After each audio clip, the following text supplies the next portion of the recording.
Before you close your eyes tonight, I want to ask you something, and I want you to really sit with it for a moment, because most people never get asked this question, not by anyone. Have you ever looked around at your own life and felt like something was missing, even when you couldn't name exactly what it was? Not a dramatic kind of missing, not the kind that makes you cry in front of people, but that quiet kind, the kind that shows up in the stillness, right before sleep, when the noise of the day finally fades and there's nothing left to distract you from your own thoughts. That gentle ache that sits somewhere between your chest and your memory, reminding you of things you've hoped for, things you've lost, things you've been carrying longer than you ever expected to. And maybe you've gotten so used to that feeling that you've stopped questioning it. Maybe you've learned to move through your days without letting anyone see it. You smile when the moment calls for it. You show up for the people who need you. You keep going because that's what you do. That's what you've always done. But late at night, when it's just you and your thoughts, you know there's a version of yourself that's quietly exhausted. Not from work, not from responsibilities, but from holding so much on the inside for so long. And maybe what's hardest isn't the pain itself. Maybe what's hardest is not knowing if it will ever really change. Because somewhere along the way, hope started to feel like a risk. Like maybe it's safer not to want too much. Maybe it's wiser not to expect too much. Because the heart that has been disappointed enough times starts to build quiet walls, not out of bitterness, but out of protection. And perhaps that's exactly where you are tonight. Not broken, not hopeless, but somewhere in between, tired in a way that sleep alone doesn't fully fix, and searching, maybe without even realizing it, for something steady enough to hold on to when everything else feels uncertain. And if that's where you are right now, I want you to know something before we go any further. You are not alone in this. And tonight, this space, this quiet, this moment, it was made for exactly where you are. There's something about the night that makes everything feel a little more honest, isn't there? During the day, we're busy. We're moving. We're responding to messages, taking care of responsibilities, filling every quiet moment with something, anything, just to keep the thoughts from getting too loud. But the night has a way of stripping all of that away. The distractions fade, the noise settles, and suddenly, it's just you, in the dark, with everything you've been trying not to think about. And maybe that's not always a comfortable feeling. Maybe there are nights when you genuinely wish your mind would just let you rest. Nights when memories show up uninvited. Nights when old worries resurface even after you thought you had finally moved past them. Nights when you replay conversations that happened months ago or years ago and still wonder if things could have gone differently.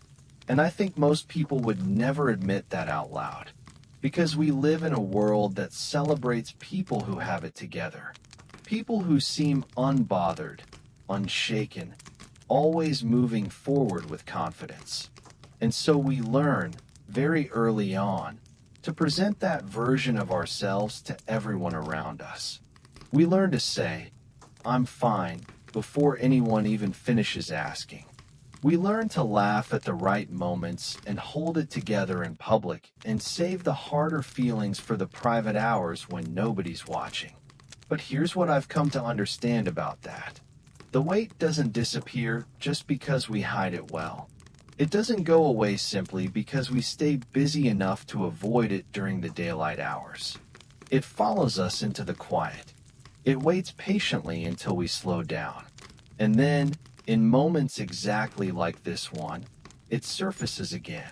Not to punish you, not to remind you of everything that's wrong, but maybe, just maybe, because something inside you still believes that healing is possible, and it's still searching for the space to begin. Because people who have completely given up don't feel this kind of ache anymore. They go numb. They stop searching. They stop wondering. But you're still here, still listening, still open enough to sit with these thoughts rather than running from them. And that says something important about you, even if you can't fully see it yet. There's a part of you that hasn't stopped believing, a part of you that still holds onto the possibility that tomorrow could feel different from today, that the chapter you're currently living in is not the final chapter, that the heaviness you carry right now is not a permanent condition, but a season, and seasons, no matter how long they stretch, eventually change. And perhaps what you need most tonight isn't advice. It isn't another list of things to do or ways to fix yourself. Maybe what your heart is genuinely searching for is something far simpler than that. A reminder that you are seen, that the things you carry in silence are not invisible to God, that the prayers you've whispered in the dark when no one else was around have not simply vanished into nothing. Because there is a story, an ancient story, about a man who understood exactly this kind of quiet struggle. A man who loved deeply, believed sincerely, and still found himself in seasons that made very little sense. And tonight, his journey might just become the mirror through which your own heart begins to find a little more peace. His name was David, and before you picture the king, before you imagine the crown, the palace, the victories that people still talk about thousands of years later, I want you to picture something else first. I want you to picture a young boy sitting alone on a hillside, surrounded by nothing but open sky and a small flock of sheep that probably didn't appreciate his company very much. No audience, no recognition, no one watching or cheering or telling him that he was destined for something greater. Just silence, just stars, just a boy with a heart full of questions and a God he was still learning to trust. Because that's where David's story actually begins. Not on a throne, not in a moment of triumph, but in the quiet, ordinary, unwitnessed years that nobody writes songs about. The years before anything made sense. The years before the promises started looking like they would ever come true. And maybe that's the part of his story that doesn't get talked about enough. Because we love the highlight reel. We love the moment he picks up the stone and walks toward the giant without flinching. We love the image of him dancing in celebration, completely unashamed, completely surrendered to something greater than himself. Those are beautiful moments. Those are the moments that inspire people. But they weren't the whole story. And they certainly weren't where he started. Where he started was hidden. Where he started was quiet. Where he started was in a place where nobody important was paying attention. Where his own family overlooked him. Where even the prophet who came to anoint a new king didn't think to call David in from the fields at first. He was an afterthought to the people around him. The youngest, the one nobody expected, the one who was out tending sheep while his brothers stood tall and impressive and ready to be chosen. And yet, somehow, God looked at that overlooked boy on that quiet hillside and saw something that everyone else had completely missed. Not because David was perfect, not because he had everything figured out, but because his heart was already turned toward God in those hidden years, in ways that no one else could see or measure or evaluate. And perhaps that's the part of his story that speaks most directly to where you are tonight. Because maybe you've had seasons in your own life where you felt overlooked. Seasons where you were doing everything right, believing everything you were supposed to believe, holding on with everything you had, and still, nothing around you seemed to reflect that effort. You looked at other people, and their lives seemed to be moving forward while yours felt strangely still. And that stillness, that silence, that waiting, it can start to feel like a verdict. Like maybe you're not the one God chose. Like maybe the promises were meant for someone else. Like maybe you've been standing in the field too long, and everyone else has already been called inside. But David's story gently, quietly, persistently pushes back against that lie. Because the field was not where God forgot him. The field was where God was forming him. And perhaps the same quiet truth applies to whatever season you find yourself in tonight. And I think that's one of the hardest things to hold on to when you're in the middle of a waiting season. The idea that the place where nothing seems to be happening is actually the place where everything important is being built. Because our minds don't naturally work that way. We are wired to measure progress by what we can see, by what changes around us, by what moves forward, what opens up, what finally arrives after all the hoping and praying and patient enduring. And when none of those visible things are happening, when days start to look exactly like the days before them, when prayers feel like they're being sent into a silence that never responds, the natural conclusion our hearts begin to draw is that something must be wrong, either with the situation or with us, or maybe even with God Himself. And maybe you've been there. Maybe you're there right now, lying in this quiet, trying to rest, but somewhere underneath the stillness there's a question you can't quite shake. A quiet, persistent, almost embarrassing question that you'd never say out loud to most people. And that question sounds something like, why is this taking so long? Not in an angry way necessarily, not always in a bitter way, but in an exhausted way. In the way that someone asks after they've already waited far longer than they ever expected to. In the way that someone asks when they've run out of easy answers and comfortable explanations, and all that's left is the raw, honest truth that they don't understand what God is doing, and they're not sure how much longer they can keep trusting without seeing something change. And what I find so remarkable about David is that he asked that same question, repeatedly, openly, without dressing it up in religious language or pretending he felt more peace than he actually did. There are psalms where you can almost feel the exhaustion behind his words. Moments where he's not composing a beautiful song of worship, but crying out from a genuinely overwhelmed heart, asking God how long, asking God why, asking God if he has forgotten about him completely. And here's what I want you to notice about that. God never once silenced him for it. God never pulled back from him because the question was too raw or too honest or too human. In fact, those very prayers, those unfiltered, unpolished, deeply vulnerable conversations between David and God became some of the most comforting words ever written, because they gave every person who came after him permission to be honest about their own struggle, permission to say, I don't understand this. Permission to say, I'm tired of waiting. Permission to say, God, I need you to remind me that you haven't forgotten my name. And maybe that's the permission your own heart needs tonight.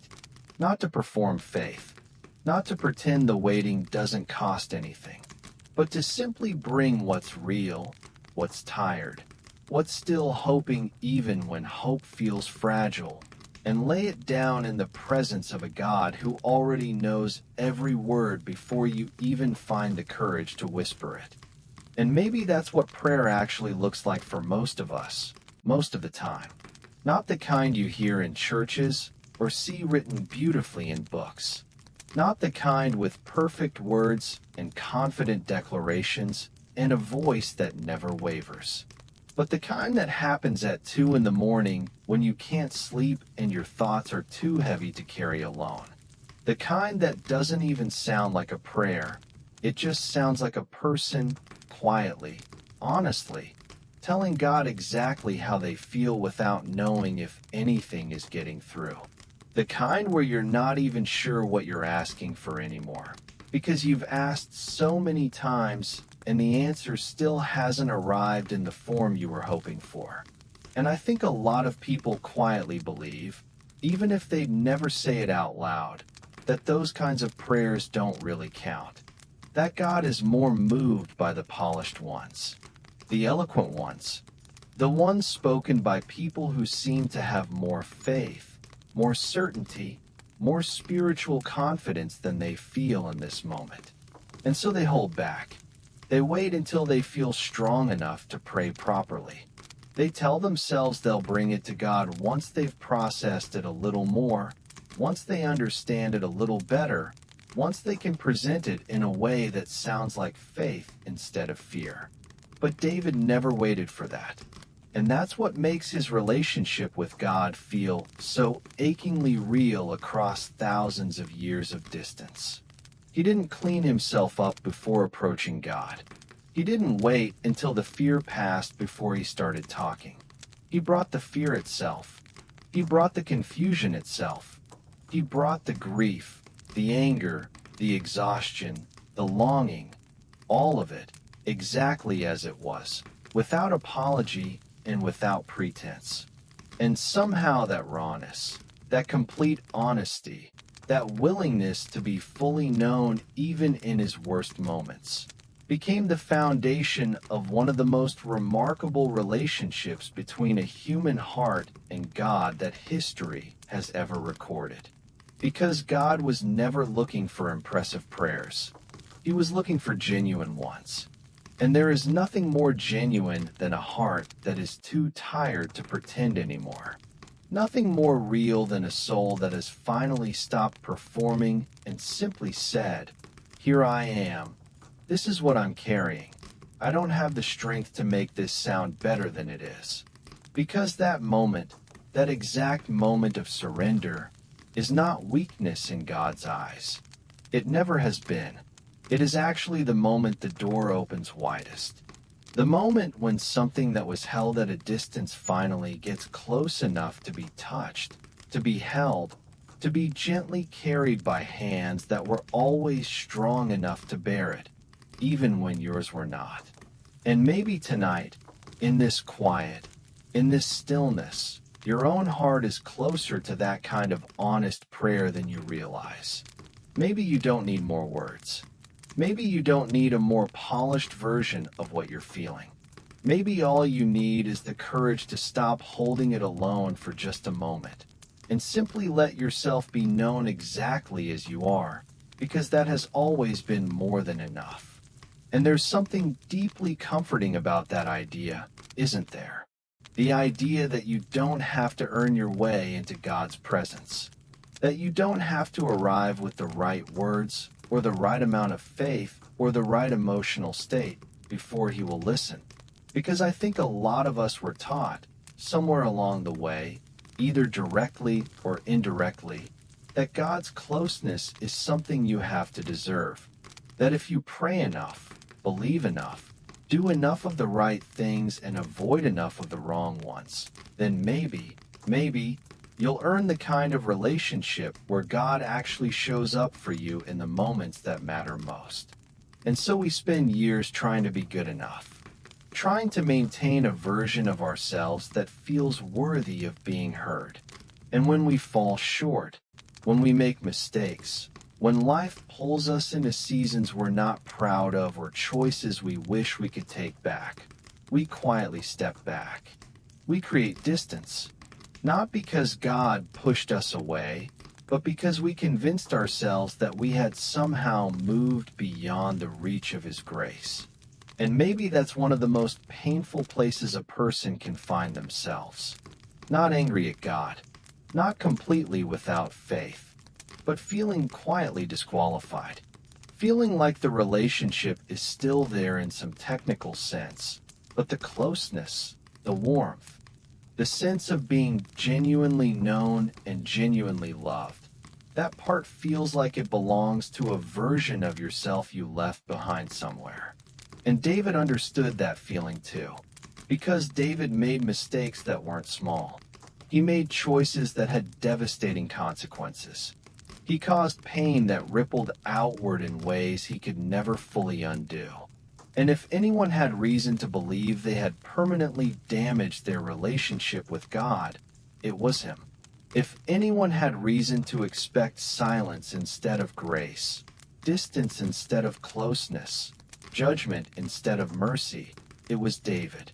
And yet, what came back to him was not what he deserved. What came back to him was something that defied every logical expectation. What came back was mercy, patient, unhurried, undeserved, completely inexplicable mercy. Not because his mistakes didn't matter. They did. Not because consequences weren't real. They were. But because the heart of God has never operated on the same economy that human relationships operate on. We give based on what we receive.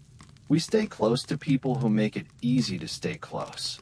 We pull back when we're hurt, when we're disappointed, when someone has used up what feels like their last chance. But God doesn't love that way.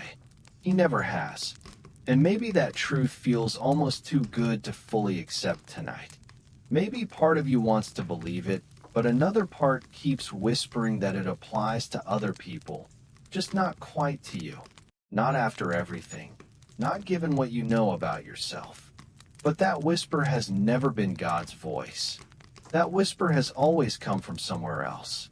And perhaps one of the most important things your heart can do tonight is learn to tell the difference between the voice that reminds you of your failures and the voice that calls you by name and says, "Come back.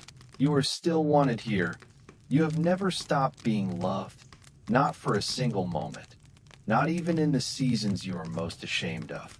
And maybe that's the voice your heart has been needing to hear for a long time now. Not a voice of pressure, not a voice of disappointment, not a voice that reminds you of every place you fell short or every moment you wish you could go back and handle differently, but a voice that is steady and warm and completely unhurried.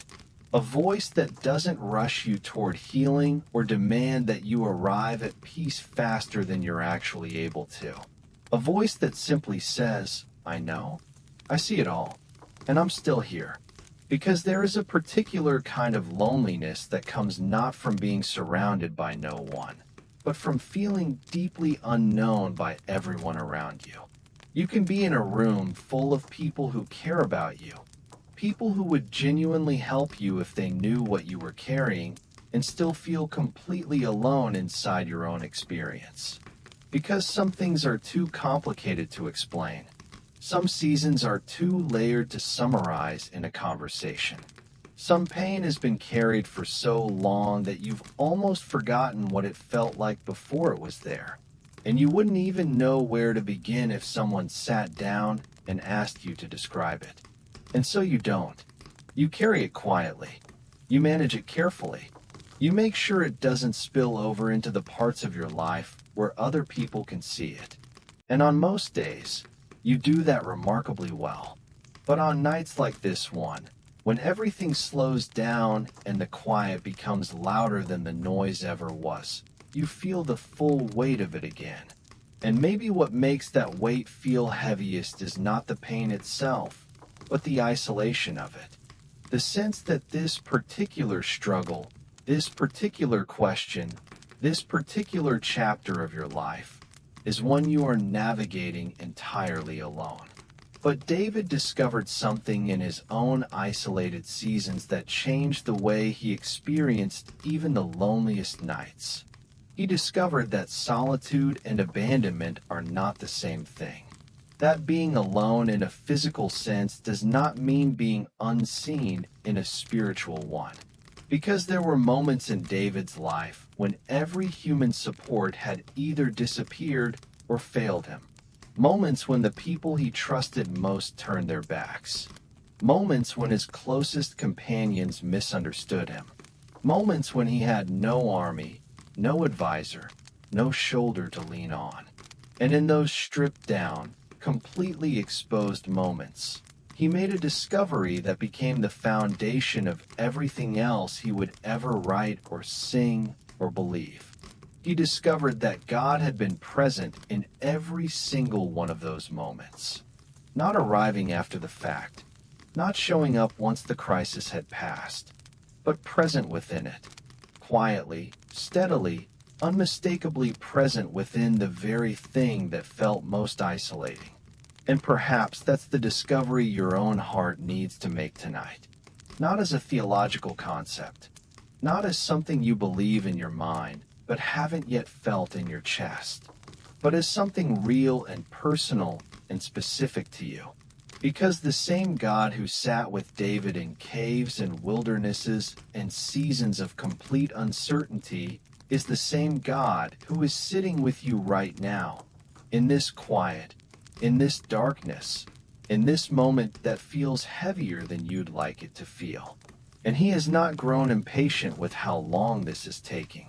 He has not grown tired of your questions. He has not looked away from a single moment of your struggle. He has been here, right here, the entire time, closer than your next breath, more constant than your own heartbeat. And maybe simply knowing that, even slightly, even imperfectly, is enough to make the night feel just a little less heavy than it did before. And maybe that closeness, that quiet and consistent presence, is something you've actually felt before, even if you didn't quite recognize it in the moment. Because I think God's nearness doesn't always announce itself in dramatic ways. It doesn't always arrive with a feeling so overwhelming that you have no choice but to acknowledge it. Sometimes it's much quieter than that. Sometimes it's the moment you were absolutely certain you couldn't take one more step, and then somehow, without fully understanding how, you did. Sometimes it's the unexpected stillness that settles over you right in the middle of a situation that should have consumed you completely. Sometimes it's a thought that arrives from nowhere, a gentle and specific thought that lands in exactly the right place at exactly the right moment. And for just a second, the fear loosens its grip just enough for you to breathe again. Those moments, those quiet, almost easy to dismiss moments, those are not coincidences. Those are not your own mind finding its way through on its own. Those are the fingerprints of a God who has been far more involved in the details of your life than you have perhaps given him credit for. And David learned to recognize those fingerprints over time. Not immediately, not effortlessly, but gradually, through years of paying attention, through seasons of looking back and connecting the dots that didn't make sense in the moment, but formed a clear and undeniable pattern in hindsight. He began to see that God had been present in the moments he thought he was most alone. He began to understand that the provision had been there even when he couldn't see it coming. He began to trust that the hand guiding his life was steadier and more intentional than anything he could have arranged for himself. And that recognition, that slow and deepening awareness of God's faithfulness across time, became something more solid than emotion. It became memory, and memory, in the life of faith, is one of the most powerful tools we have, because feelings rise and fall. Circumstances change without warning. Emotions can be shaped by a bad night's sleep or an unexpected conversation or a quiet moment when fear decides to speak louder than hope. But memory doesn't shift the same way. When you can look back and say, that moment, right there, God was in that, and that one too, something begins to build inside you that fear has a much harder time dismantling. Because you're no longer just hoping that God might show up. You're remembering that he already has. Again and again and again, in ways large and small, seen and unseen, dramatic and completely ordinary. And maybe that's an exercise your heart needs tonight. Not as homework, not as pressure, but as a quiet and gentle invitation. To think back, even briefly, even imperfectly, over the landscape of your own life. To notice the moments you survived that you weren't sure you would survive. To remember the times the door opened that you had completely stopped expecting to open. To recall the seasons that felt endless while you were inside them. but that eventually, somehow, shifted into something different. Because those moments are not nothing. They are evidence. They are the quiet and accumulated proof that you have never once been left entirely on your own, even in the chapters where it felt most like you had been. And maybe tonight, holding even one of those memories close, is enough to remind your tired heart that the God who was faithful then has not changed, and the same faithfulness that carried you through your yesterdays is still surrounding you completely, right here, right now, in this very moment. And there's something almost sacred about that kind of remembering, isn't there? Because in a world that moves so fast, in a life that demands so much, we rarely give ourselves permission to simply stop and look back with grateful eyes. We're always moving toward the next thing, always focused on what still needs to happen, what still needs to change, what still hasn't arrived yet. And while that forward momentum isn't always wrong, it can sometimes rob us of something really important. It can rob us of the quiet confidence that comes from recognizing how far we've already traveled. Because the distance between where you started and where you are right now is not nothing. The ground you've already covered, the weight you've already carried, the storms you've already walked through, those things matter. They tell a story, and that story, your story, is not a story of someone who gave up. It's a story of someone who kept going, even when keeping going was the hardest possible choice available. And David's story mirrors that in ways that feel almost uncomfortably familiar. Because there was a specific season in his life that I keep coming back to, a season that doesn't get nearly as much attention as the famous moments, but one that I believe speaks more directly to where most of us actually live. It was the season after the promise, but before the fulfillment. The season where he had already been told what God intended for his life, had already received a word that was supposed to change everything, and yet was still living in circumstances that looked nothing like that promise. Still running, still hiding, still waiting in a wilderness that seemed to stretch further with every passing day. And I want you to think about how that must have felt. Not from a distance, not as a Bible story, but as a lived human experience. You've been told something is coming. You felt it, believed it, held it close in the quiet moments when nobody else could see.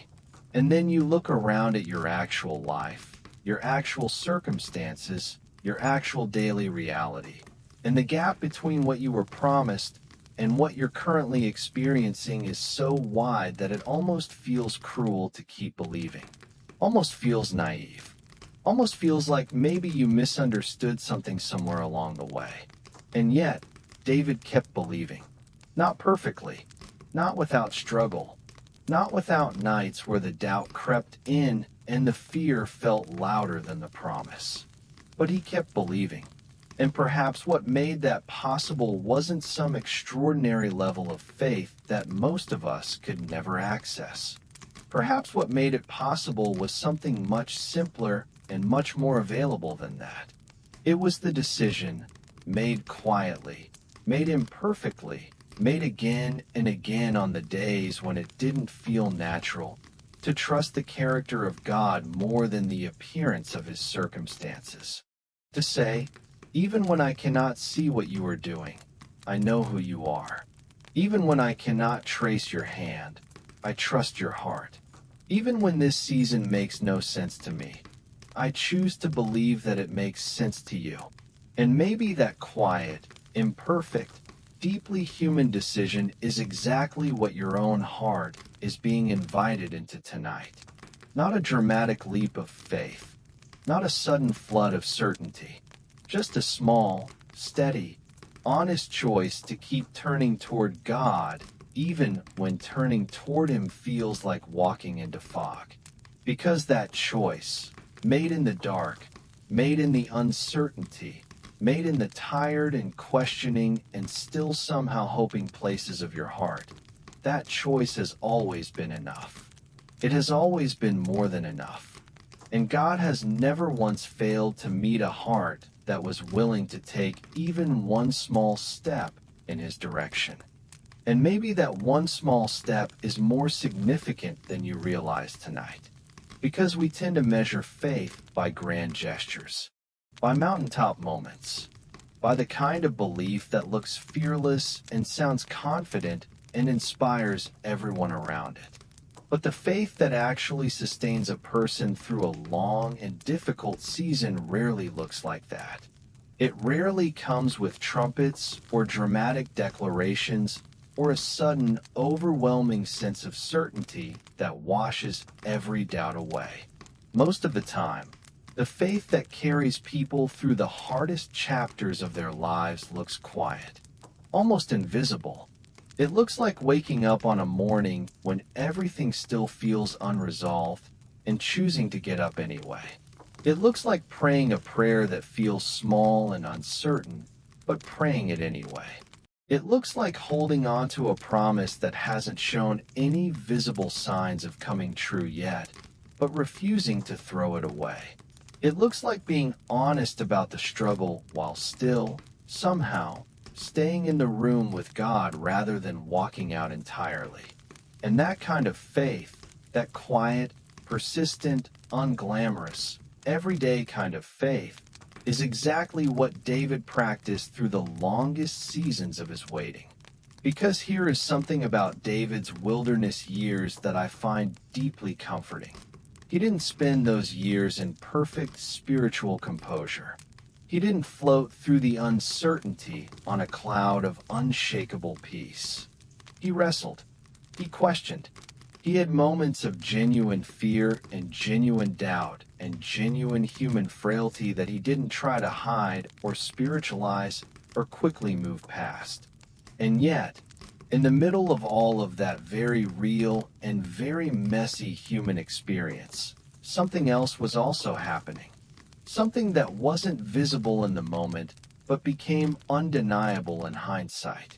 He was being shaped, slowly, quietly, persistently shaped into something that the comfortable years never could have produced. His compassion was being deepened by his own experience of pain. His dependence on God was being strengthened by the removal of every other thing he might have leaned on.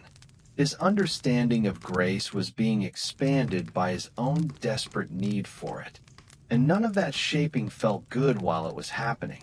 None of it came with a clear explanation or a helpful timeline or a gentle voice saying, "Don't worry, this difficulty has a specific purpose and it will be over by a particular date."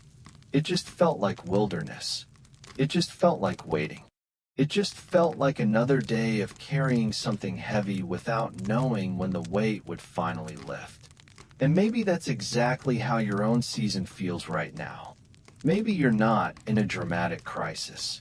Maybe nothing catastrophically wrong has happened. But there is a weight, a persistent, low-level, hard-to-explain weight that follows you through your days and settles heavier on your chest at night. And you've been carrying it long enough that you've almost stopped questioning it, almost accepted it as just the way things are now. But what if it's not permanent? What if what feels like the weight of something ending is actually the pressure of something being formed? What if the very discomfort you've been trying to push through is the evidence of a shaping process that is going deeper in you than anything comfortable ever could? Because God has never wasted a single difficult season in the life of someone who kept their heart turned toward Him. Not one painful night, not one unanswered question, not one long and confusing stretch of wilderness. Every single part of it has been held in hands that knew exactly what they were building, even when the person being built had absolutely no idea. And maybe tonight, that truth is the most restful thing your heart can hold on to. Not that the difficulty will disappear immediately. Not that tomorrow will suddenly make everything clear.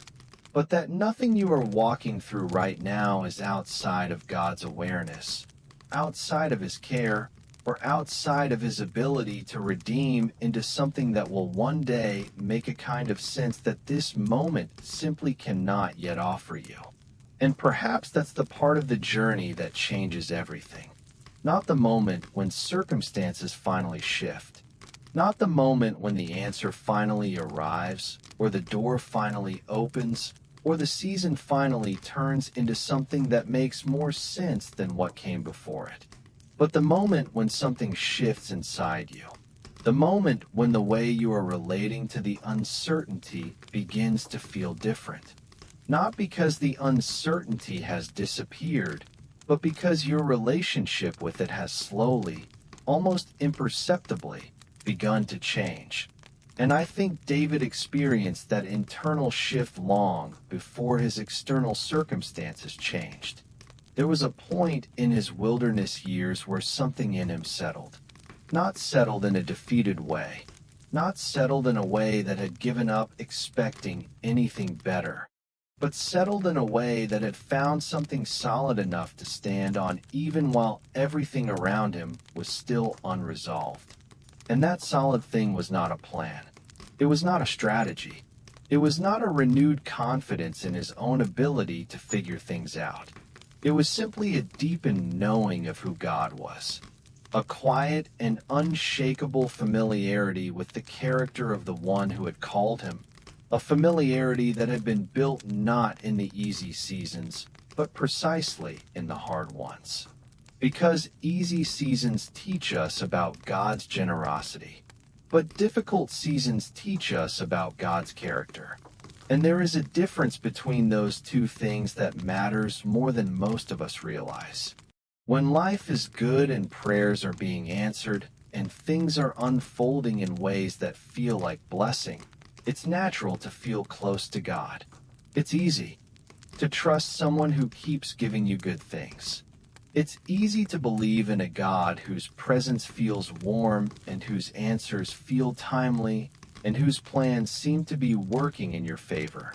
But when the good things slow down, when the answers stop arriving on schedule, when the season stretches longer than your faith feels equipped to handle, that's when you discover what you actually believe about God's character.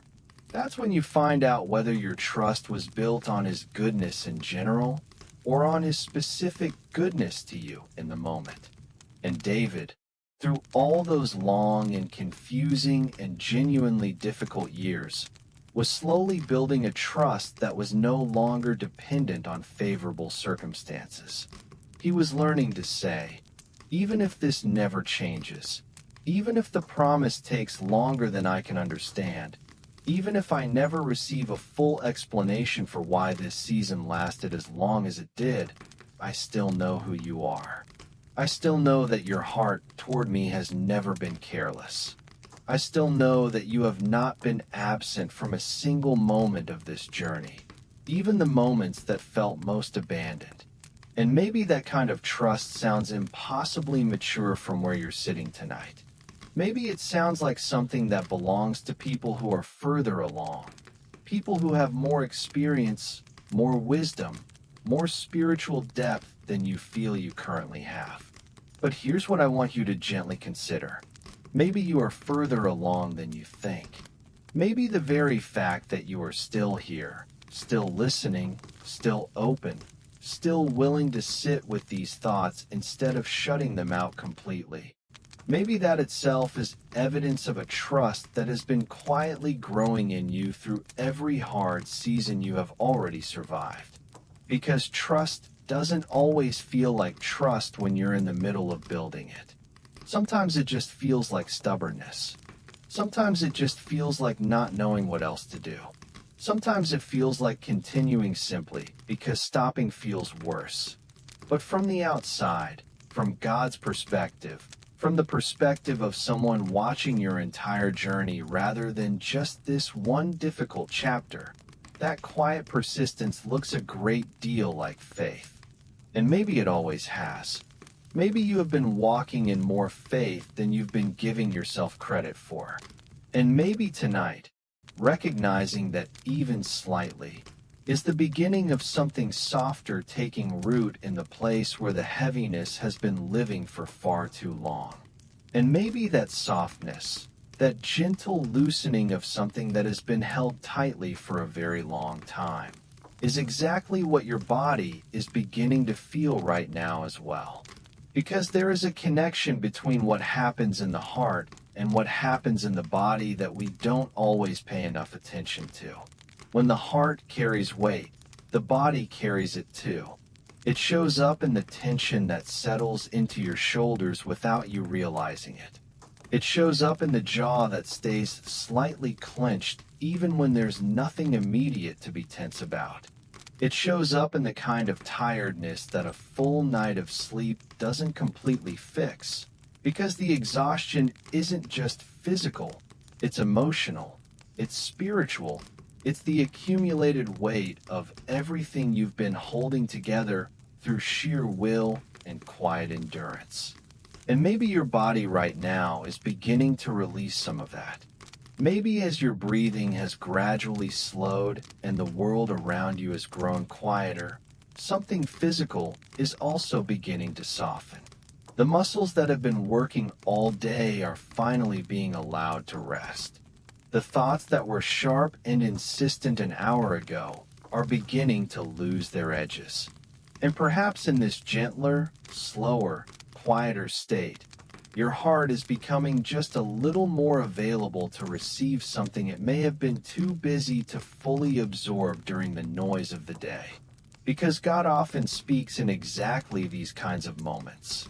Not in the rushing and the striving and the figuring out, but in the slowing down, in the becoming still, in the moments when we finally stop moving fast enough to outrun our own need for Him. And David understood this too. There is a reason he wrote about still waters.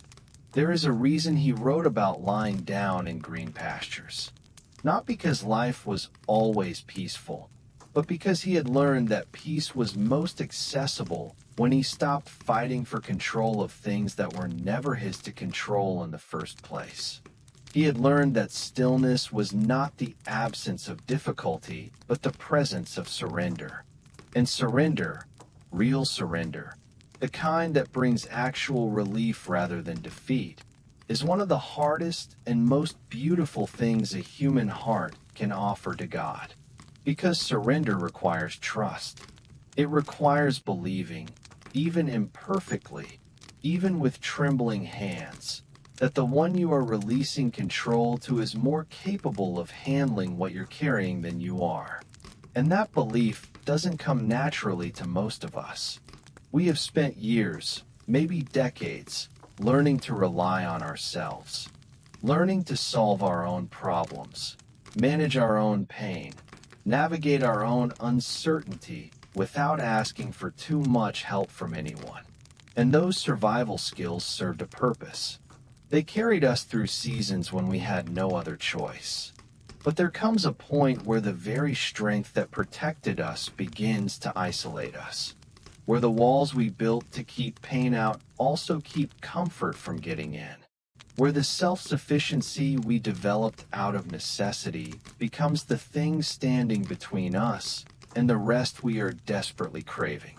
And maybe tonight, in this quiet, in this slowness, in this rare moment of genuine stillness, God is gently inviting you to put something down. Not everything, not all at once, but something. One worry, one fear, one burden you've been carrying so long that it has started to feel like a permanent part of you. Just one, held loosely, released gently, offered up to hands that are infinitely more capable of carrying it than yours have ever been. Because you were never meant to hold all of this alone. And the relief that comes from finally letting someone stronger take even one piece of it, that relief is real, and it is available to you right now, in this very moment, if you are willing to simply breathe and let go. And perhaps that exhale, that single moment of loosening your grip on what you've been holding so tightly, is the most honest prayer you could offer tonight. Because sometimes the most profound conversations with God don't happen through words at all.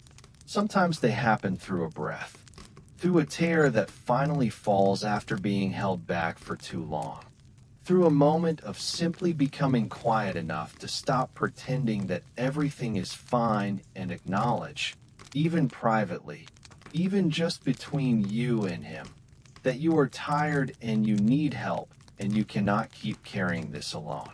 And I think there is a particular kind of courage in that admission, because our world doesn't reward vulnerability. It rewards strength and productivity and the appearance of having it all together. And so admitting need, even to God, even in complete privacy, can feel strangely uncomfortable. It can feel like giving something up, like losing ground, like somehow confirming the fear that you are not as capable or as strong or as spiritually mature as you are supposed to be. But David's entire life stands as a quiet and persistent argument against that fear. Because the moments in his story where he was most vulnerable before God were not his weakest moments. They were his most powerful ones. They were the moments where something real broke through, where the performance ended and the actual relationship began, where God could finally reach the part of David that needed reaching because David had finally stopped hiding it behind composure and confidence and the image of someone who had everything under control. And maybe that's the invitation that has been quietly present throughout this entire night. Not to have more faith than you currently feel. Not to pretend you are further along than you actually are, but simply to stop hiding the part of you that is still hurting, to stop managing the part of you that is still confused, to stop presenting only the acceptable version of your struggle and allow the actual version to be seen, fully and without apology, by the one who already knows every detail of it anyway. Because here is something remarkable about God's omniscience that we sometimes forget to find comforting. He already knows. He already knows about the fear you haven't spoken out loud. He already knows about the grief that surfaces in quiet moments when you thought you had finished grieving. He already knows about the dream you quietly buried because hoping for it felt too risky. He already knows about the question that keeps returning no matter how many times you try to set it aside. None of it is new information to him. None of it is a surprise. None of it has changed the way he sees you, or the way he feels about you, or the faithfulness with which he has been walking beside you through every single chapter of your journey. And maybe that's the most disarming truth of all. That you don't have to explain yourself to God before He will help you. You don't have to provide context or justify your feelings or make sure He understands the full backstory before He will show up for you. He was already there for every part of the backstory. He lived every chapter of it with you. And He is here now, in this chapter too, not waiting for you to get yourself together, but already present in the middle of the getting there process. Already close. Already listening. Already holding more of your story than you have ever had to carry by yourself. And perhaps knowing that, even slightly, even imperfectly, makes the night feel just a little less heavy. Makes the silence feel a little less empty. Makes the waiting feel a little less like abandonment and a little more like companionship. Quiet, steady, faithful companionship from a God who has never once needed you to be impressive in order to stay near. And maybe that companionship is something your heart has been quietly longing for without fully knowing how to name it. Because loneliness is a strange and complicated thing. It doesn't always look the way we expect it to look. It doesn't always mean being physically alone or having no one around you who cares. Sometimes the loneliest feeling in the world is being surrounded by people who love you and still feeling like no one truly understands what you are carrying inside. Because understanding requires more than proximity. It requires a kind of knowing that goes beneath the surface, beneath the words you choose to share, beneath the version of yourself that you present to even the people closest to you. And that kind of knowing, complete and unhurried and entirely without judgment, is something that human relationships, no matter how beautiful or how deep, can only partially offer. Because people, even the most loving and well-intentioned people, bring their own limitations to every relationship.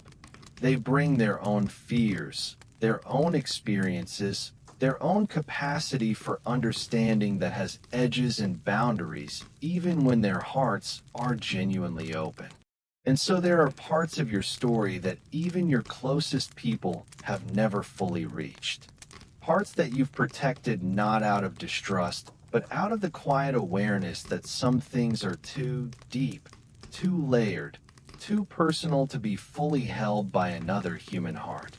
And perhaps that's why the longing for God's presence is so persistent in people who have loving relationships and full lives and every reason to feel content. Because something within the human soul was designed for a kind of knowing that only God can provide. A knowing that has no limits. A knowing that doesn't grow weary or distracted or overwhelmed by the complexity of what you carry. A knowing that existed before you were born and will remain long after every earthly relationship has run its course. David leaned into that kind of knowing in the most personal and vulnerable way. He wrote about it not as an abstract concept, but as lived experience. He wrote about God knowing when he sat down and when he rose up, knowing his thoughts from a distance, knowing every word before it reached his tongue. And rather than finding that kind of complete and total awareness frightening, David eventually found it deeply comforting. Because being fully known by someone who still chooses to stay, still chooses to love, still chooses to pursue and protect and guide, that experience transforms everything. It transforms the way you see yourself. It transforms the way you carry your own imperfections. It transforms the way you face uncertainty, because you are no longer facing it as someone who has to manage their image or protect their reputation or make sure the right people see the right version of their story. You are facing it as someone who is already completely known and completely loved at the same time. And maybe that's the freedom your heart has been quietly searching for. Not the freedom from difficulty, not the freedom from unanswered questions, but the freedom that comes from being known all the way down to your most hidden places and discovering that what lives there does not disqualify you from love. It never has. And maybe tonight, as your thoughts grow softer and your body grows heavier with the welcome weight of rest, that truth is slowly finding its way into the places where fear and shame and quiet self-doubt have been living for far too long. Not with force, not with pressure, but gently, the way light finds its way into a room, not by breaking through walls, but by slipping quietly through every small opening that was always already there. And perhaps your heart has more of those openings than you realize. More readiness for this kind of peace than the difficult seasons have allowed you to see. And maybe all it needed was a night like this one, quiet enough and still enough, to finally let that light begin to settle in.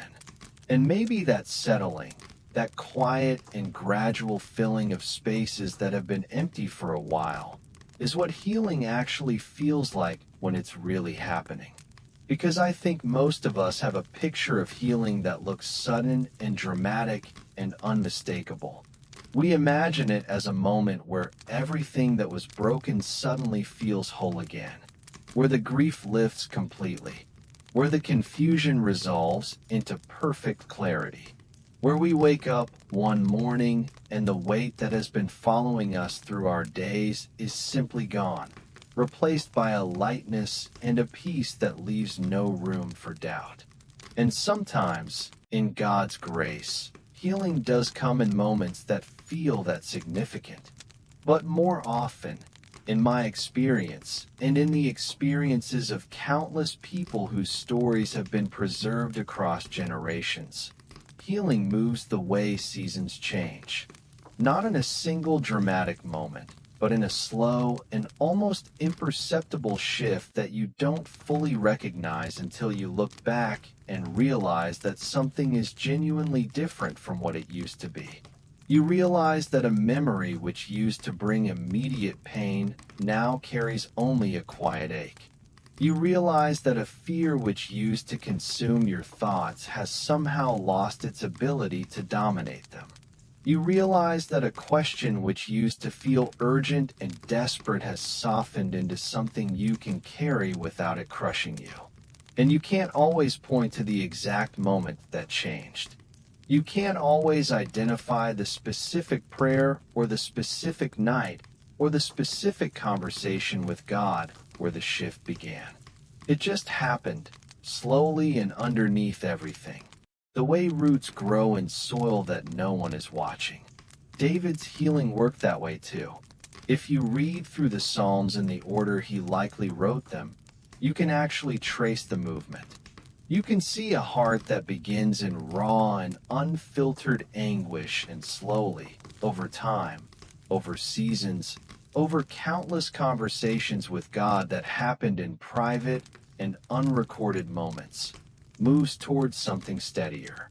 Not perfect, not free from every struggle, but deeper, more anchored, less controlled by the immediate temperature of circumstances, and more grounded in something that doesn't shift with every change in the weather of life.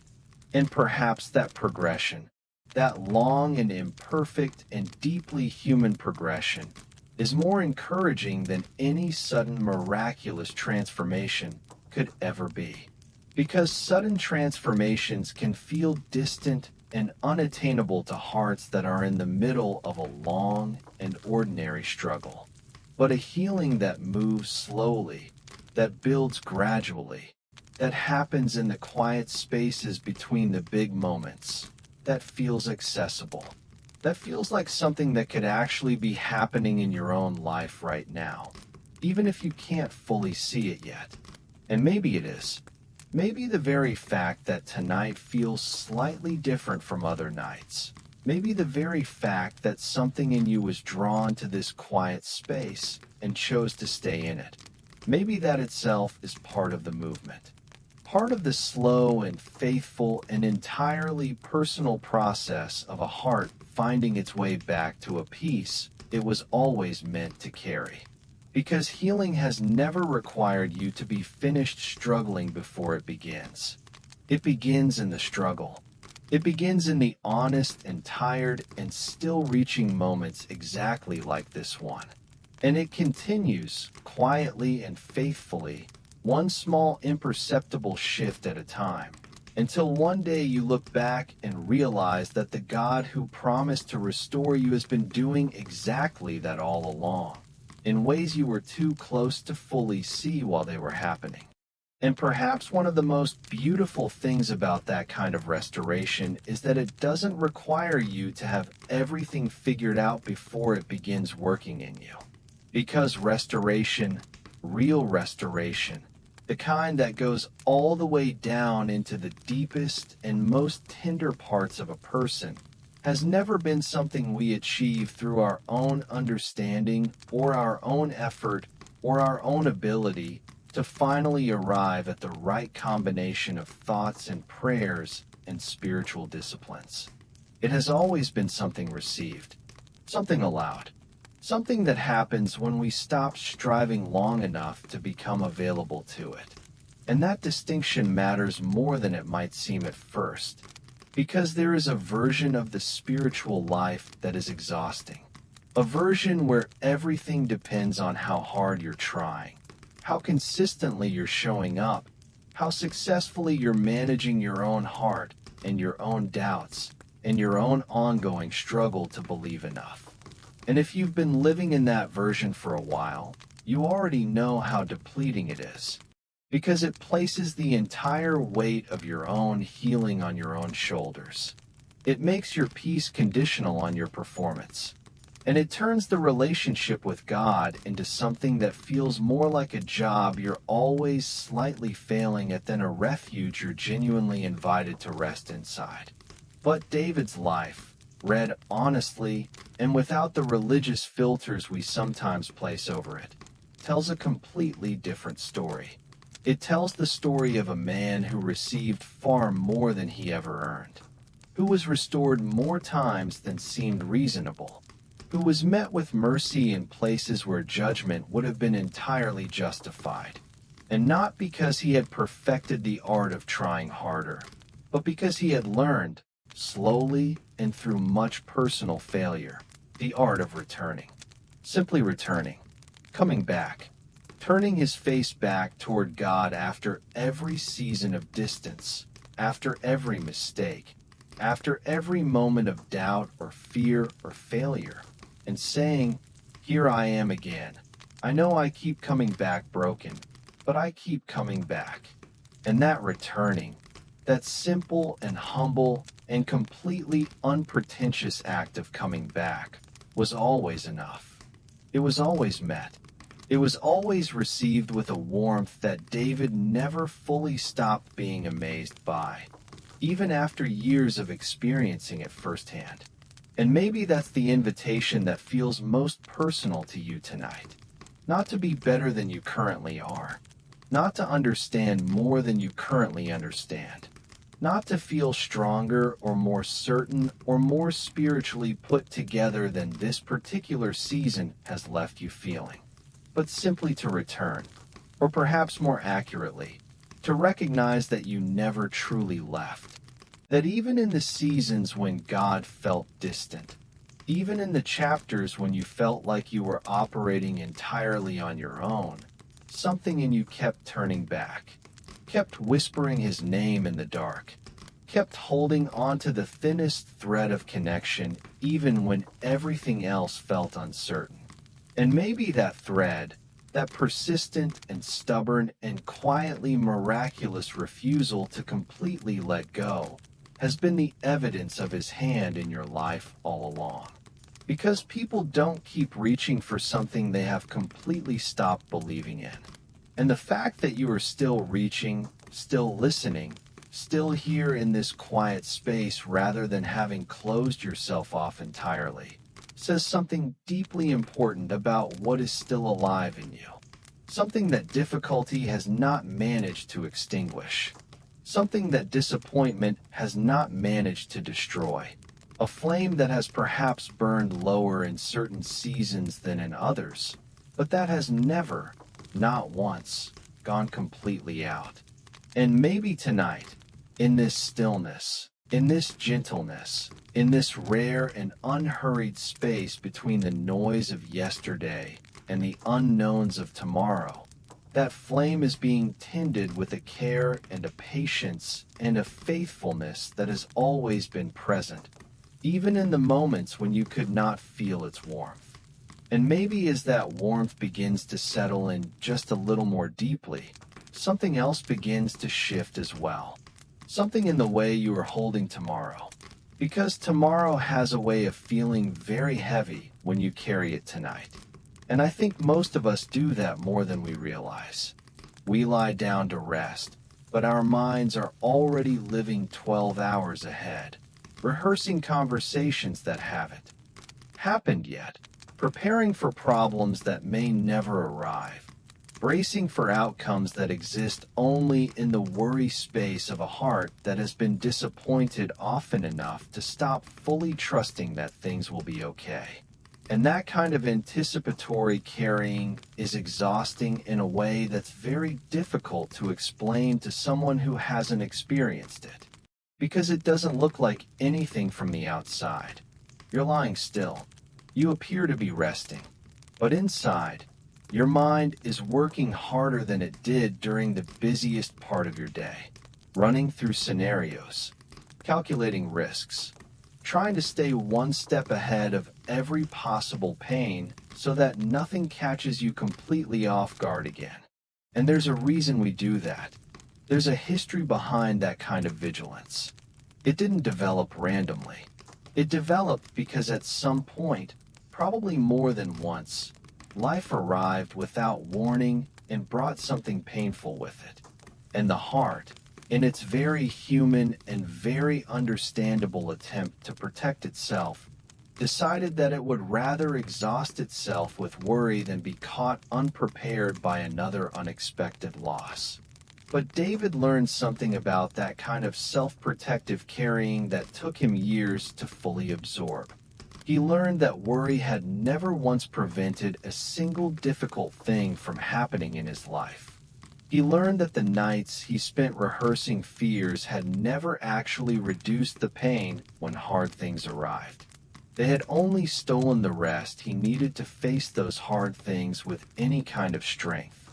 And more than that, he learned that every hour spent carrying tomorrow was an hour stolen from the presence of God that was available to him today, right now, in this moment, in this breath, not in the future he was anxiously trying to manage, but in the present he kept abandoning in his rush to secure a tomorrow that was never actually his to secure. And perhaps that's one of the quietest and most persistent invitations that runs through the entire story of David's life. Come back to now. Come back to this moment. Come back to the place where I am actually present and available and able to meet you. Because I do not live in your imagined future and I cannot carry you there through your worry. But I am completely and entirely here in this present moment. And this present moment is enough. This breath is enough. This stillness is enough. And the grace that will be needed for tomorrow will arrive with tomorrow, the way it has always arrived, the way it arrived for every difficult day you have already lived through, not in advance, not in the worrying, but in the actual moment when it was actually needed. And maybe that's the most restful thought your mind can hold on to tonight. That you are not required to solve tomorrow before you are allowed to sleep tonight. That the unknowns waiting on the other side of this night are not your responsibility to resolve in the dark. That the same God who has provided enough grace for every single day of your life until this one has not suddenly stopped preparing what tomorrow will require. And that perhaps the most faithful thing you can do right now, the most trusting and the most honest and the most genuinely peaceful thing available to you in this moment, is simply to let tonight be tonight. To let tomorrow belong to God for a little while. To release your grip on the future just enough to be fully present in the quiet that is surrounding you right now.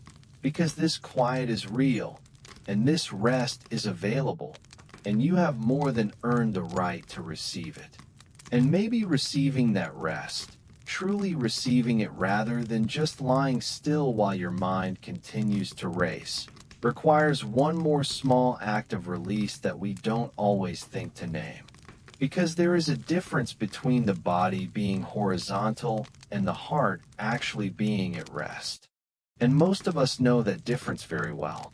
We know what it feels like to be physically still but emotionally everywhere at once.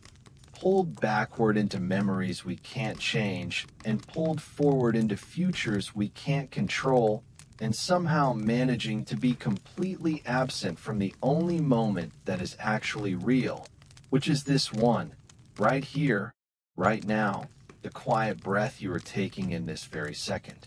And I think part of what makes genuine rest so difficult for people who have carried a lot is that rest requires a kind of trust that feels almost counterintuitive when life has taught you to stay alert. When experience has shown you that things can change without warning. When your own history has proven that the moment you relax your guard is sometimes the moment something unexpected finds its way through. And so rest begins to feel less like relief and more like risk. Less like something your body needs, and more like something your heart cannot quite afford. But David, somewhere in the long and winding journey of his life, discovered something about rest that transformed the way he experienced even the most uncertain nights. He discovered that rest was not the absence of danger. It was the presence of a protector, and that distinction changed everything for him. Because he stopped trying to manufacture safety through his own vigilance and started trusting in a watchfulness that was infinitely more capable than his own.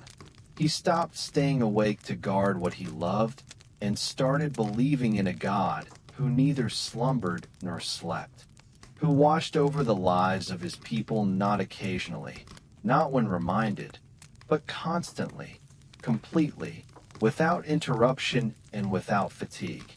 And maybe that image is one your own heart needs to hold tonight. Not as a poetic idea, but as a lived reality. The idea that right now, while you are here in this stillness, while your thoughts are finally beginning to slow and your body is finally beginning to surrender to the rest it has been needing, you are not unguarded.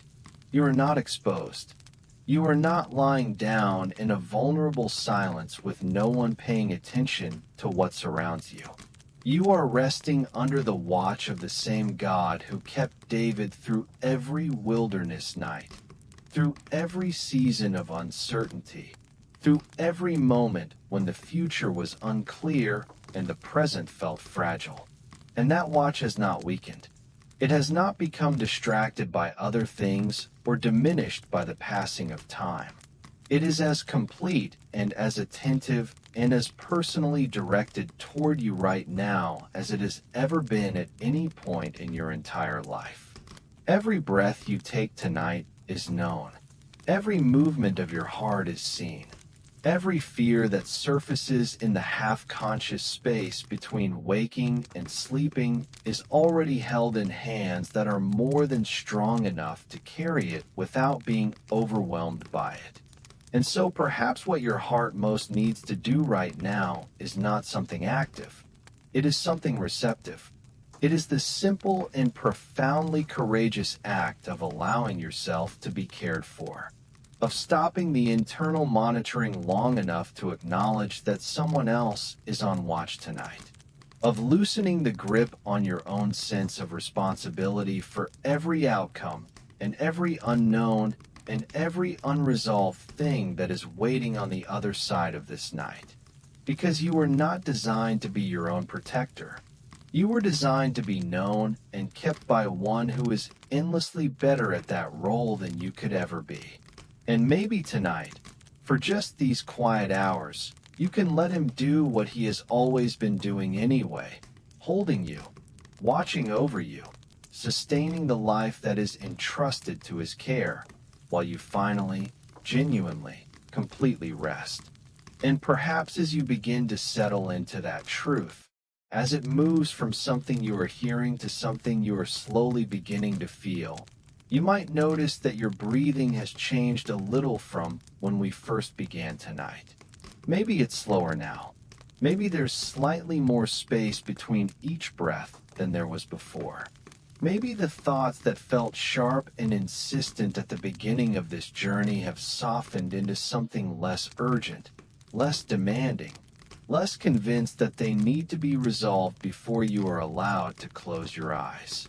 And if that's true, even slightly, even in the smallest and most subtle way, I want you to notice that, not to analyze it or question it or wonder whether it's enough, but simply to notice it as evidence that something real has been happening in you during these quiet moments together.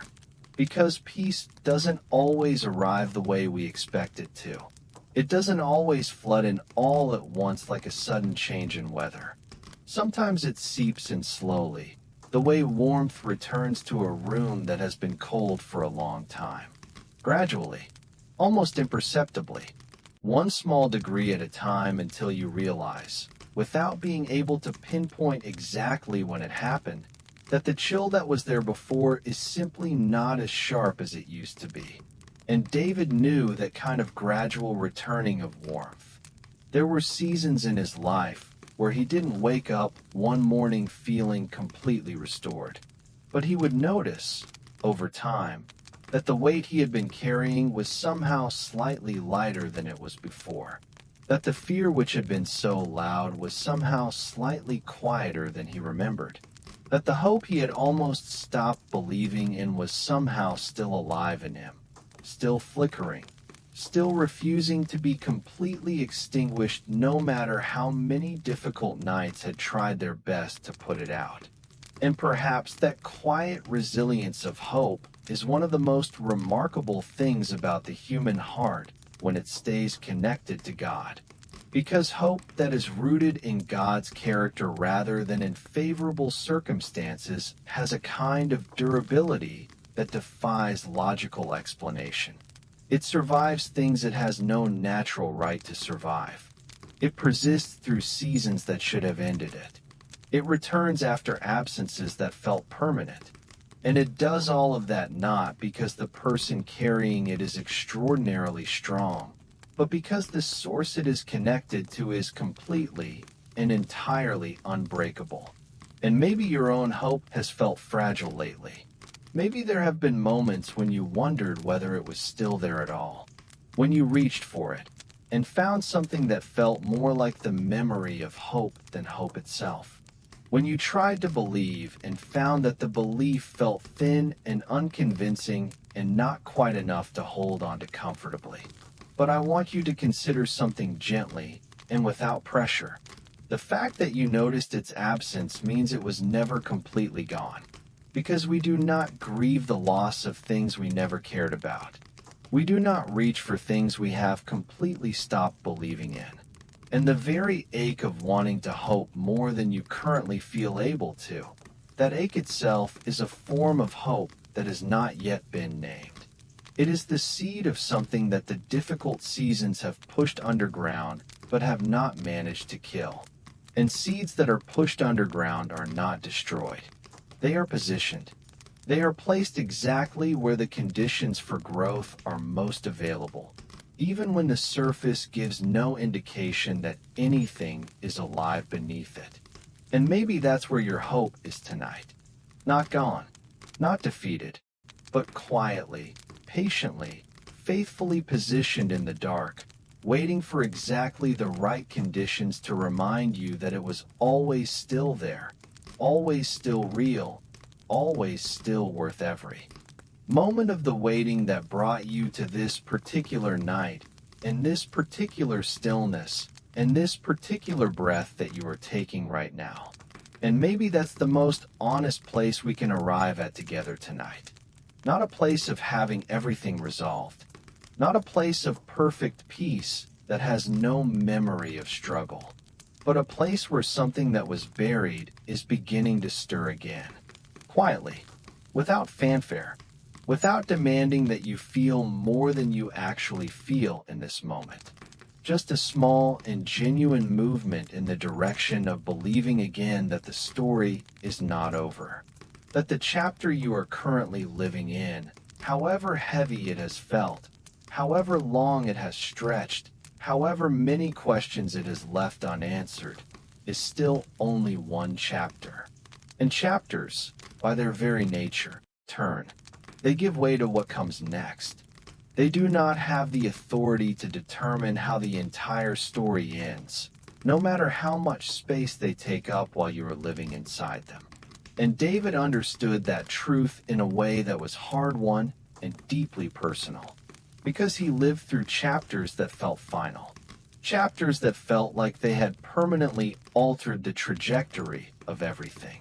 Chapters where losses were real and irreversible, and where certain things that had been broken could never be put back together in exactly the way they were before. And yet, even those chapters turned. Even those seasons, the ones that felt most like endings, gave way to something that proved God had not finished writing. Not because the pain of those chapters was erased or minimized or somehow made to feel less significant than it actually was, but because God has a way of continuing the story even after the moments that feel like the story should have stopped. He has a way of bringing meaning to places where only confusion seemed to live.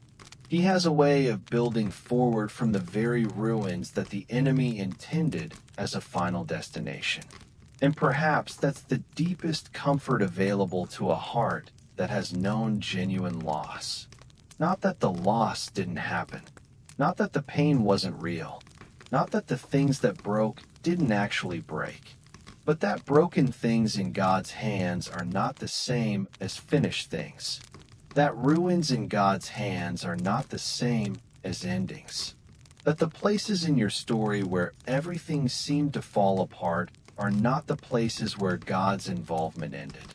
They are often, mysteriously and beautifully, and in ways that cannot always be understood from the inside, the very places where his most meaningful work began. And maybe you have already seen glimpses of that in your own life. Maybe there are things you have walked through that you would never have chosen, losses you would have given almost anything to avoid, and yet somewhere in the aftermath of those things, something grew that could not have grown any other way. A compassion that could only come from personal pain. A strength that could only be forged in genuine difficulty. An understanding of grace that could only be learned by someone who had genuinely needed it. And maybe those things, those quiet and unexpected gifts hidden inside the hardest chapters of your story, are part of what God has been building all along. Not to justify the pain, not to make the grief seem smaller than it was, but to remind you that nothing in your life has been wasted in His hands. Not the tears, not the waiting, not the seasons that made no sense, not the prayers that seemed to go unanswered for longer than felt bearable. Every single part of your story has been held with intention and with care by a God who has never once looked at any chapter of your life and decided it was beyond His ability to redeem. And maybe tonight, resting in that truth, allowing it to settle into the tired and hoping and still searching places of your heart, is the most important thing you could possibly do. Not because it answers every question, not because it removes every uncertainty, but because it reminds you that you are held within a story that is larger than your pain, longer than your struggle, and authored by someone whose faithfulness has never once been limited by the difficulty of the chapter currently being written. And maybe as that settles in, as that larger story begins to feel just a little more real than the weight of this particular chapter, something in you begins to breathe differently. Not dramatically, not in a way that anyone watching from the outside would necessarily notice, but internally, in that quiet space where the most important things happen, something begins to release. Something that has been braced for a very long time begins to unbrace. Something that has been waiting for permission to finally stop fighting begins to receive that permission. And I think that's what the deepest kind of rest actually feels like when it arrives. Not the absence of every difficult thought, not the sudden disappearance of every unresolved question, but a softening, a gradual and genuine softening of the grip your circumstances have had on your sense of peace. A slowly growing awareness that your well-being does not have to wait for your situation to change before it is allowed to exist. That peace is not something that arrives only after everything is fixed. It is something that can be present right now, in the middle of everything that is still unresolved, because it comes from a source that is not dependent on circumstances being favorable before it flows. And David discovered that source in some of the most unfavorable circumstances imaginable. He found peace in caves. He found peace in wilderness seasons. He found peace in the aftermath of his own worst failures. Not because those places were comfortable or because those seasons were easy, but because he had found something within those places that was more stable than the places themselves. He had found a God who was genuinely, consistently, personally present in every single one of those locations. Not a God who waited at the entrance of the cave and promised to be there when David emerged into better conditions, but a God who went all the way in, who sat in the darkness with him, who remained in the uncertainty alongside him, who never once required David to come out of the hard place before he would show up and be near. And perhaps that is the image your heart needs to carry into sleep tonight. Not an image of God waiting somewhere beyond your current difficulty, available to you only once you have made it through to the other side, but an image of God already here, already inside whatever this season is, already present in the specific and personal details of what you are carrying. Not observing from a comfortable distance, but genuinely, intimately, unhurriedly present in the middle of it all. Right here, right now, in this room, in this quiet, in this breath, closer than the heaviness you've been carrying, closer than the fears that surface in the still moments, closer than the questions that don't yet have answers, and not going anywhere, not stepping back because the night has grown late, or because your thoughts have grown complicated, or because you have brought the same worries back to him more times than feels reasonable. He is here with the same patience he has always had, the same gentleness he has always extended, the same completely undiminished willingness to be exactly what your heart needs him to be in this moment. And maybe simply knowing that, holding it softly without demanding that it immediately change how you feel, is enough to make the space between where you are and where you are trying to get to feel slightly less impossible than it did before. Because you are not crossing that space alone. You have never been crossing any space alone. And the steps that still remain between here and the healing and the clarity and the peace your heart is genuinely longing for, those steps are already known by the one who will be walking every single one of them with you. Not ahead of you in a way that leaves you behind. Not behind you in a way that offers no guidance. But right beside you, matching your pace, patient with your pauses, steady in the moments when your own steadiness runs out. And perhaps that companionship, that completely reliable and entirely personal companionship, is the most restful truth your heart can fall asleep holding on to tonight. And maybe that's exactly where we leave things tonight. Not with a grand conclusion that ties everything neatly together. Not with a final statement so polished that it feels more like a performance than a conversation. But simply here, in this quiet, in this gentleness, in this space where your heart has been honest, and your guard has been slightly lowered, and something that needed to breathe has been given just a little more room to do so.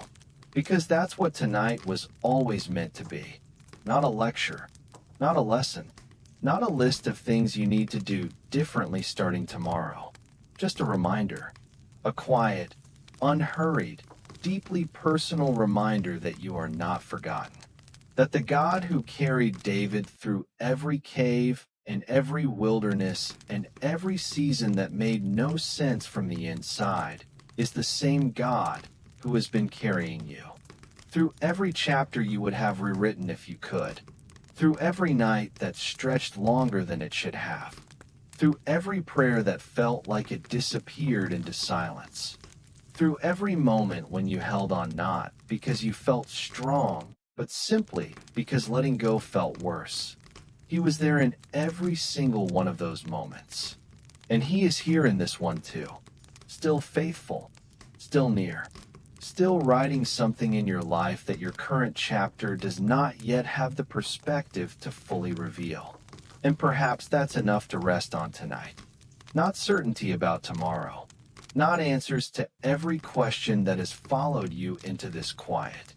But the simple and profound and completely unshakable truth that you are held, that you are known, that you are loved with a consistency and a depth that does not rise and fall with your circumstances or your emotions or your ability to keep everything together. A love that was present before this difficult season began and will remain long after it has passed into something you look back on with understanding you couldn't access from inside it. And so as your eyes grow heavy and your breathing continues to slow and the thoughts that felt so urgent begin to finally, mercifully, release their hold on you for the night, I want you to carry just one thing with you into sleep. Just one quiet and steady and completely trustworthy thought. God has not lost sight of you. Not for a single moment. Not through a single chapter. Not on a single night, including this one.